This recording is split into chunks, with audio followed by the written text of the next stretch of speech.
Hey folks, want to come on here and do a quick solo podcast. This one's going to be about revenue. However, I am not a financial advisor and this isn't financial advice. Nonetheless, I thought it's a perfect time to come on and talk about this topic, so let's get into it. Quote, revenue, end quote, is a basic but important concept in business and finance. What is revenue? Revenue is the total amount of money a business earns from its normal operations, usually from selling goods or services. Simple formula, revenue equals price multiplied by quantity sold. Example, if a company sells 100 products at $20 each, revenue equals 100 multiplied by 20 equals $2,000. Key points, it's often called, quote, top line, end quote, because it appears at the top of an income statement. Revenue is before expenses like salaries, rent, etc. It's different from profit. Revenue equals money earned. Profit equals money left after costs. Types of revenue: operating revenue from core business activities, e.g. selling products; non-operating revenue from other sources, e.g. interest. Investments. Let's make it concrete by looking at a real company and how revenue appears in its financials. Example, Apple Inc. On Apple's income statement, revenue is the very first line, the quote, top line, end quote. Simplified income statement, example, item revenue, net sales, amount, this being USD, United States dollars, $383 billion, cost of goods sold, $214 billion, gross profit, $169 billion, operating expenses, $55 billion, operating income, $114 billion, net income profit is approximately $97 billion. The key idea: revenue equals total sales before any costs. Everything below it shows how that revenue gets reduced by expenses. What counts as revenue for Apple? Apple earns revenue from products, iPhones, Macs, iPads, Apple Watch, services, Apple Music, iCloud, App Store, Apple TV Plus. Important insights: revenue does not equal profit. Apple makes $383 billion in revenue, but keeps approximately $97 billion as profit. High revenue doesn't guarantee high profit. A company can earn a lot, but spend even more. Investors watch revenue growth closely. Increasing revenue usually signals business expansion. Quick analogy: think of a coffee shop. Revenue equals all money from selling coffee. Profit equals what's left after paying rent, staff, beans, etc. And let's just take a simple, realistic small business example so you can see exactly how revenue works step by step. Example, small coffee shop. Step 1, calculate revenue. Imagine your coffee shop sells item coffee, price $5, quantity sold per day 100, revenue is $500. Item pastries, price $4, quantity sold per day 50, revenue $200. Item sandwiches, price $8, quantity sold per day 30, revenue $240. Total daily revenue equals $500 plus $200 plus $240 equals $940. Step 2, monthly revenue. You operate 30 days, would be 940 multiplied by 30 equals 28,200. The monthly revenue equals $28,200. Step 3, subtract expenses. Now let's include costs, expense, rent, monthly costs, $5,000. Staff wages, $10,000. Ingredients, $6,000. Utilities, plural, $1,200. Total expenses is $22,200. Step 4, calculate profit. 28,200 minus 22,200 equals 6,000. Profit equals $6,000 a month. What you should notice: revenue equals 28,200, total money coming in. Profit equals 6,000, what you actually keep. Expenses take a big chunk out of revenue. Key takeaways: revenue tells you how big your business activity is. Profit tells you how successful it is financially. You can increase profit by raising prices, selling more, cutting costs. Simple formula recap: revenue equals price multiplied by quantity. Profit equals revenue minus expenses. Let's go one step further and look how to actually increase revenue in a smart, practical way. How to increase revenue: there are 4 main levers every businesses use. Number 1, sell more, increase volume. How to do it: marketing, ads, social media, promotions, discounts, bundles, better location or visibility. Example, sell 120 coffees instead of 100. Revenue increases instantly. Raise prices. Number 2, how to do it. Improve quality or branding. Position as, quote, premium, end quote. Add value, better service experience. Example, increase coffee from $5 to $550. Even with same customers, revenue rises. Risk, customers may leave if price feels too high. Number 3, sell more per customer. Upselling, how to do it. Combos, quote, coffee plus pastry, end quote. Add-ons, quote, extra shot, question mark, end quote. Cross-selling related items. Example, customer buys coffee $5 plus pastry $4, $9 instead of $5. Add new revenue streams. Number 4, how to do it. Sell new products, beans, mugs, offer subscriptions, add services, catering, delivery. Example, selling coffee beans adds income beyond drinks. Real world example, take Starbucks. They increase revenue by expanding stores globally. Charging premium prices, upselling sizes, extras, food, selling packaged products in supermarkets. Strategy summary. Strategy, sell more customers. Impact high, difficult, medium. Raise prices. Strategy, impact high, difficulty risky. Strategy, upsell, impact very effective, difficulty easy. Strategy, new products, impact long-term growth, difficulty medium. Simple rule, most successful businesses don't rely on just one, they combine all 4. Great, let's look at real revenue breakdowns from 2 massive companies so you can see how these strategies play out in practice. Amazon revenue breakdown, you may have to double check the financials, but let's go with this. Main revenue stream, segment, online stores, what it is, products sold on Amazon, why it matters, largest revenue source. Segment, third-party seller services, what it is, fees from sellers, why it matters, high margin. Segment, AWS, cloud, what it is, cloud computing services, why it matters, extremely profitable. Segment, AWS, we were talked about that. Segment, advertising, ads on Amazon platform, why it matters, or what it is, ads on Amazon platform, why it matters, fast growing. Segment, subscriptions, what it is, Prime members or memberships, why it matters, recurring revenue. Key insight, Amazon doesn't rely on just selling products. Its most profitable segment is AWS, not retail. Strategy used, sell more, massive scale, upsell, Prime ads, new revenue streams, cloud computing. McDonald's revenue breakdown, main revenue streams, segment, company-owned restaurants, what it is, direct food sales, why it matters, smaller portions or smaller portion. Segment, franchise fees, what it is, fees from franchise owners, why it matters, huge income source. Segment, rent and royalties, what it is, McDonald's owns land/buildings, why it matters, very profitable. Key insight, McDonald's is actually more like a real estate plus franchise business. Most money comes from rent and royalties, not burgers. Strategy used, upselling, combo meals, scale, global presence, new structure, franchising model. Comparing the 2, company Amazon, core idea, sell everything online, hidden strength, cloud, AWS. Company McDonald's, core idea, fast food, hidden strength, real estate. Big takeaway, the smartest companies diversify revenue streams, build high margin income sources, don't rely on just one way of making money. If you apply this to yourself, for your coffee shop, sell drinks, core revenue, add subscriptions, monthly coffee beans, rent space, or partner events, pop-ups. Let's talk a bit about a startup. We're on 10 minutes. Probably have to go into the definition about what startups are. So how startups make revenue and what their revenue models look like. Just one sec. What is a startup? On the AI overview on Google, a startup is a young, innovative company designed to grow rapidly, often aiming to disrupt existing industries or create new ones using technology. Unlike traditional small businesses, startups are characterized by high risk, high growth potential, and often rely on external funding from venture capitalists or angel investors to scale rather than rely on bank loans. Key characteristics of a startup: scalability. A core aim is to rapidly expand the business model to a large scale. Innovation, they often introduce new technologies, products, or services that reshape industries. High risk and uncertainty, startups operate with limited resources and face high failure rates, but have the potential for high returns.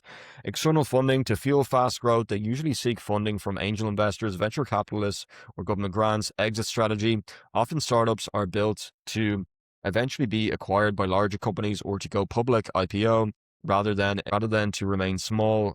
sustainable businesses. Startup versus small business.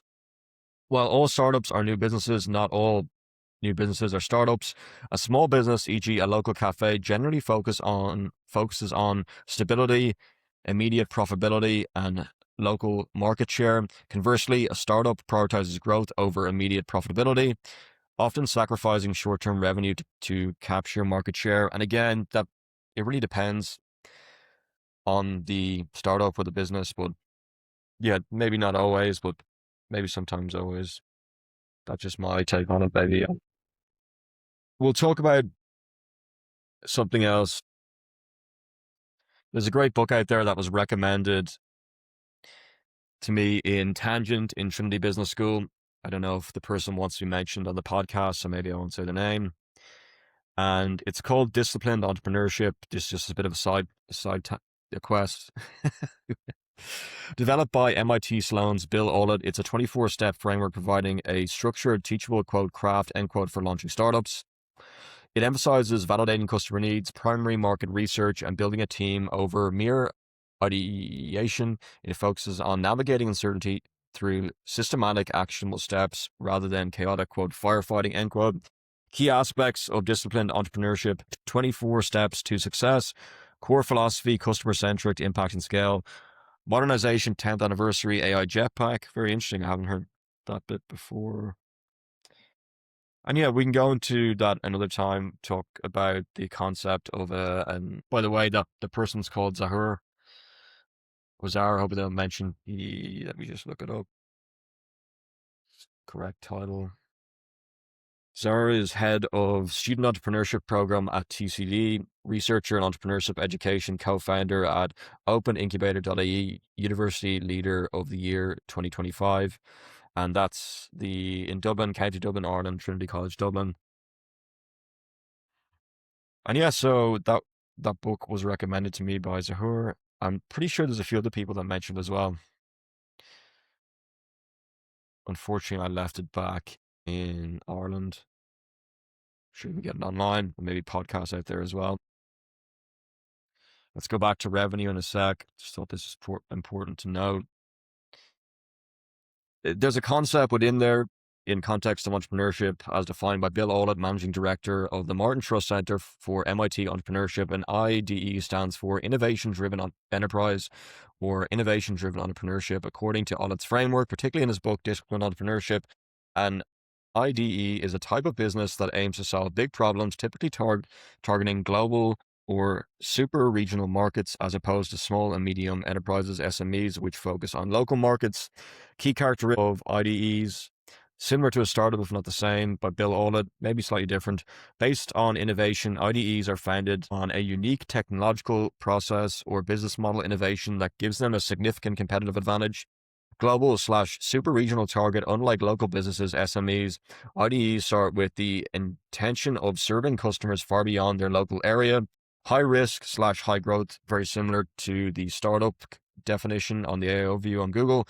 They generally require more capital, VC/angel funding, have a longer path to profitability, but aim for exponential growth, going, quote, big, end quote.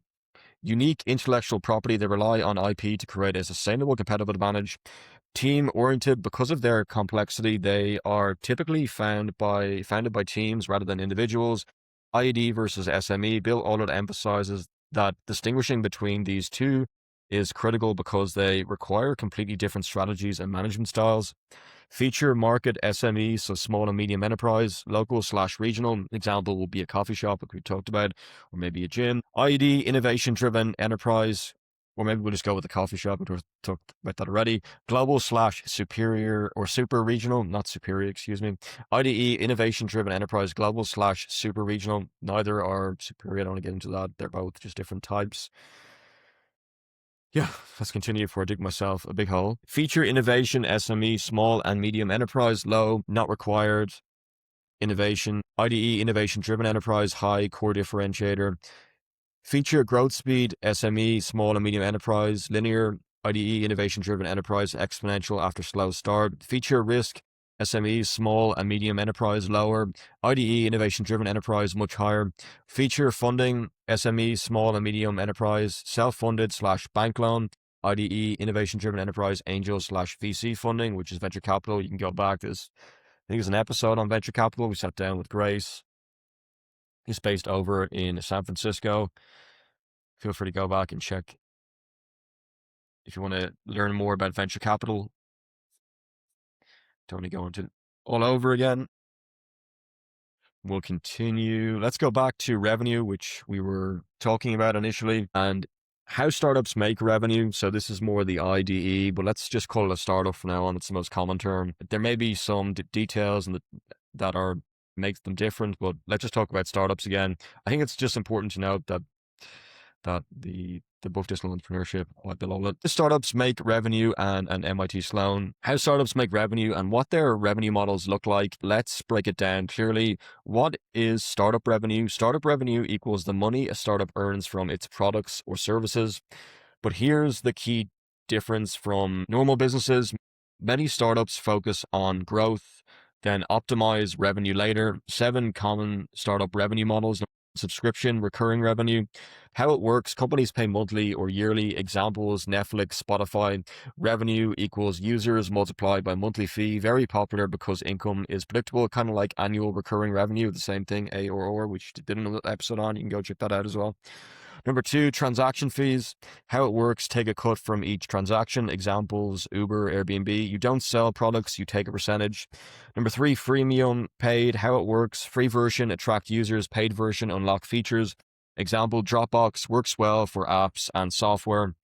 Number 4, advertising. How it works: make money from user attention. Examples: Facebook, that would be Meta, and YouTube.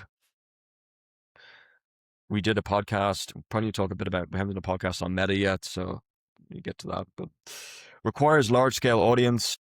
I think we did you can go back and check out a YouTube podcast. Number 5, product sales, e-commerce. How it works: sells physical or digital products. Example: Amazon, simple but competitive. Licensing / SaaS, B2B. So software as a service, business to business, B2B. How it works: sell software to businesses. Example: Salesforce, which I think we talked about in the podcast as well. Profit margins. Number 7, marketplace model. How it works: connect buyers and sellers, take a fee. Examples: eBay. Hard to build, powerful when it works. How startups actually grow revenue. Most successful startups follow this path. Number 1, get users first. Not all, but it says most. There's probably, maybe there's not probably, but there's outliers. But most successful startups follow this path. Number 1, get users first. Number 2, validate demand. Number 3, add monetization. Number 4, scale aggressively. Common mistakes: focusing on the idea, not revenue. No clear way to make money. Relying only on ads too early. Ignoring customer willingness to pay. Simple examples: startup app, 1,000 users, $10 per month subscription. Revenue equals $10,000 a month. Final insight: the best startups start with one clear revenue model, then expand into multiple streams, like Amazon, which is no longer a startup, is now a large multinational corporation all over the world. Want to go deeper? I can match a startup idea to the best revenue model or design, which we won't get into. We'll go over to gemini.google.com. I think we covered most of this. Revenue is the quote top line, end quote, of a financial statement. The total amount of money a business brings in from its core operations before any expenses are subtracted. If you sell a cup of coffee for $5, your revenue for the transaction is $5. It doesn't matter if the beans, milk, and labor costs cost you $4. The revenue remains the full $5. The revenue formula at its simplest, which we already discussed: revenue is calculated by multiplying the price of your goods or services by the quantity sold. Revenue equals price by quantity, multiplied by quantity. We talked about the quote top line, end quote, versus quote bottom line, end quote. Revenue is called the top line because it appears at the very top of an income statement, which we already discussed or mentioned. Profit or net income is the bottom line because it's the final number left at the very bottom after every expense has been paid. Revenue versus profit: a company can have billions in revenue and still be losing money if its expenses are even higher. Revenue measures demand. How much do people want what you're selling? Question mark. Profit measures efficiency. How good are you at keeping the money you make? Question mark. Let's go over to Claude, see what that has to say. Coming up just past 15 minutes. Enjoying this episode, but maybe we'll sort of slow down a sec. Don't want to go on for too long. Let's just talk about this as well. For service-based businesses, the formula is slightly adapted for revenue. Revenue equals average price per service multiplied by number of clients rather than the product-based or goods or service-based businesses are slightly different. The formula is slightly adapted. Key distinctions: people often use quote revenue, end quote sales, end quote, and quote profit, end quote interchangeably, but in accounting they represent different things. Probably to get someone that is a qualified accountant on the podcast to talk about this. This is just a quick overview. Again, I'm not a financial advisor. This isn't financial advice. Term gross revenue, what it represents: the total quote raw end quote income from all sales before any deductions. Net revenue, total revenue minus quote sales related end quote costs like returns, discounts, or allowances. Operating revenue, money earned from primary activities, e.g. a bakery selling bread. Non-operating, money from side activities, e.g. a bakery earning interest on a bank account. We already talked about top line versus bottom line, revenue versus profit. Let's go to the one big thing to know about revenue. If there's anything to take away from this podcast, probably an accountant in the show, but let's talk about it anyway. Revenue only matters if people are actually willing to pay for what you offer. Why this is everything. A lot of people think, quote, I just need more users, end quote, I just need a great idea, end quote. Wrong focus. The real question is, will someone pay for this consistently, question mark. Simple reality check. 1,000 users paying $10 a month equals $1,000 in revenue. 1 million users paying zero equals zero revenue. Attention is not equal to revenue. Users does not equal a business. Real world insight: companies like Netflix and Spotify win because they charge users directly. They deliver clear value people accept paying for. The real revenue is not about how many people like your idea. It's about how many people pay for it. If you remember one thing, before building anything, ask, quote, who pays, question mark, end quote, why do they pay, question mark, end quote, how often do they pay, question mark, end quote. If you can't answer those clearly, the revenue won't come. And I suppose a real world test to validate if people are actually willing to pay before you build anything. The quote, will people pay, question mark, end quote test, step by step. Number one, define a painful problem your idea must solve. Something people care about. Ask, is this problem annoying or painful? Do people already complain about it, question mark. Example, quote, people don't have time to cook, end quote. You can probably look at the book as well by Bill Aulet, The Discipline of Entrepreneurship. Quote, people want a cooler app design, end quote. Number two, find real people, not friends. Talk to strangers or target users. In a business context, startup context, about it. Ask them, quote, what's your biggest problem with, question mark, quote, how are you, that end quote, how are you solving it now? That's question mark, end quote, would you pay to fix this, question mark, end quote. If they say, quote, maybe, end quote, that's usually a no. Offer a simple paid version. Don't build the full product yet. Instead, create a basic page, describe the solution at a price. Examples, quote, pre-order now, end quote. Join for $10 a month, end quote. Measure what people do, not say. This is a true test. Did anyone pay? Did they enter their card? Did they sign up seriously? If yes, strong idea. If no, rethink. 5, start small, then scale. If even 5 to 10 people pay, you're onto something. Then improve product, get more customers, increase price gradually. The brutal truth: people lie in surveys. People are polite. Only payment equals real validation. Example, idea, fitness app. 50 people say, quote, sounds cool, end quote. 5 people pay $20 up front. The 5 matter more than the 50. Final rule: don't build first, sell first, then build. And that's it. Just thought I'd come on here and share. Hope you have a wonderful rest of your day. By the way, if you're getting some value from the podcast, feel free to follow along or leave a review. If you're on YouTube, you can go ahead and subscribe. That'd be great. And thanks for listening.